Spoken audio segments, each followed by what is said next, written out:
This is a perfect example of why representation matters. One of the things that we try to do was surround ourselves with not only Indigenous people in front of behind the camera, but also deaf people in front of behind the camera. That meant we had deaf writers in the writers' room. That meant that we had deaf consultants behind the scenes, that we had multiple deaf and Indigenous actors in front of the camera playing deaf and Indigenous roles. In that process of, educating ourselves on the deaf experience, we were able to actually incorporate a lot of what we learned into the filmmaking process. With Maya specifically, it was such a dark and violent and gritty time in those Daredevil comics, and we really wanted to honor that on screen. And it's something that I don't know we would have been able to do 5 or 10 years ago. But now with Disney Plus and Marvel TV, we get to tell these stories about these more obscure characters and push them even further than we ever could have hoped for. So now we have Maya Lopez at the forefront of her own series, and she is kicking so much ass. We got to bring this relatively obscure and a favorite of ours corner of the universe into the MCU.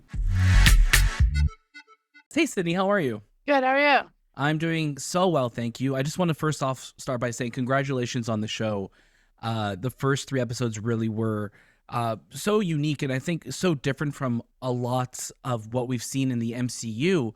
So I need to ask you to start, what was most exciting for you to be joining the Marvel Cinematic Universe? For myself, just being a fan of Marvel comic books and the MCU in general, it was tremendous. It was tremendously exciting to be able to be a part of this project. I think, in watching the Hawkeye series and in reading the comic books as well too, the thing for myself that was most interesting about the character is that she's a villain.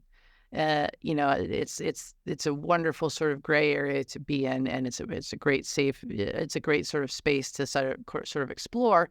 And so in the conversations with Marvel early on, their response was like, hey, let's lean into that.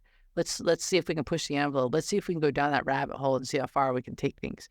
And so that was really the jumping off point for everything with that. And I'm very excited to explore a previously unseen corner of the MCU. Yeah, and I think what's so cool about that too is that not only are you exploring an unseen corner of the MCU, but I think you're giving a perspective that's not always seen. And I think what I love so much about how this show is shot and it's presented is that a lot of it you show and you hear through Maya's perspective, and I love those moments where you really change the audio and you bring it through Maya's perspective. And I was just curious, how did you begin to bring those sequences together and make that balance work between what we're hearing and what Maya's experiencing? This is a perfect example of why representation matters. Like I'm Indigenous, I'm American, but I'm not deaf. And so one of the things that we try to do was surround ourselves with not only Indigenous people in front of behind the camera, but also deaf people in front of behind the camera. That meant we had deaf writers in the writers' room. That meant that we had deaf consultants behind the scenes. I mean, we had American Sign Language Master Doug Ridloff, who was translating all of our scripts from English to ASL because the 2 languages are not one-to-one. That meant that we had multiple deaf and Indigenous actors in front of the camera playing deaf and Indigenous roles. And so in that process of educating ourselves on the deaf experience, we were able to actually incorporate a lot of what we learned into the filmmaking process. And so I think one of the things was trying to find places and opportunities when we could put the audience in the perspective of Maya Lopez. And that's kind of where what we call the deaf POV perspective was born from. I love that. And even seeing interpreters in the scene, I think that's something that is not something that you would always expect to see in a series or in a film. And I love that you guys all had that attention to detail to include that because that's so important. The other thing I wanted to talk to you about, this being, the first, really brutal and mature rated series in the MCU. What was it like for you to be able to, play within that sandbox and be able to show a little bit more of the brutality and, with the devil of Hell's Kitchen? Again, for myself, everything stems from story, right? Like we didn't set out to make a TVMA television series. It just sort of came about organically in the process. And again, in exploring Maya's backstory and where she comes from, and on paper, she's a deaf Indigenous amputee girl growing up in Oklahoma who becomes a top-ranking lieutenant in Kingpin's army. So in order to show that trajectory, you have to show some of the things she had to do to get to that point. It's not the people at the top of the organization that are doing the dirty work. It's the boots on the ground folks that are doing it. And so that meant that we couldn't shy away from Maya Lopez's what she had to do to elevate to potentially become Kingpin's successor. And so for us, it was always a question of how much can we push the envelope while still being true to the story. You guys balance that line so well. It's great to see the action sequences in the story, because at the end of the day, it's a human story. So I just want to say thank you so much for your time. I really hope we get to talk to you again, and I cannot wait to see where the rest of the series goes. So congratulations again. Thank you so much. Hey, Richie, how you doing? Good. How are you? I am doing so well. Thank you so much for sharing your time with me on the Movie Podcast today, and congratulations on the series. Thank you. Now, you've been at Marvel for a while, and I think you've been able to see, this cinematic universe really grow into something massive. What does it mean for you now to be able to tell Maya's story and explore a whole new corner of the MCU? Dude, we are at such a fun time right now at Marvel Studios that with the television side of things, we get to tell all of these stories about new characters and some more of our favorite but obscure characters from the comics. We're all at Marvel fans of this era of Daredevil comics from the late 90s that David Mack and Joe Quesada worked on, that Maya came from.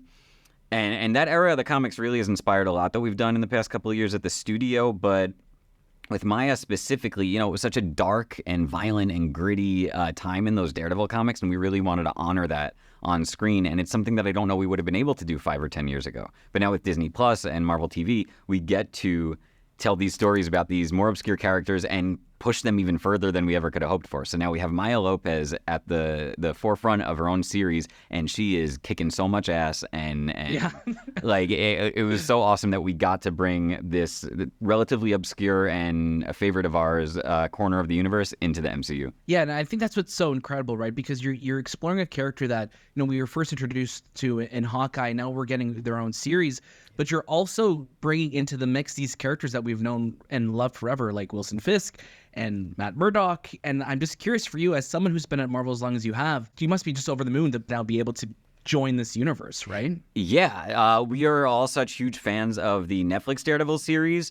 So to get Vincent D'Onofrio to reprise his role for us was amazing, but then to get to do different things with that character and see a new side of him and see him be this father figure to Maya Lopez, and how he, as the Kingpin, kind of raised her and brought her up as this violent extension of himself. It was really cool that we got to show a whole new facet of him and a new side of him. I know that Vincent loved it for that reason as well. Like, it was super cool working with him because we got to do a completely new thing with a beloved character played by, the iconic actor that made the character everybody's favorite villain. Right, yeah, and now, with no spoilers to the grandeur of the series, but, seeing Daredevil in the trailer and seeing how these worlds are colliding, I think that's so cool, and it makes it so exciting to be a Marvel fan right now, just knowing that, all of these characters are, in this world and they could interact with one another.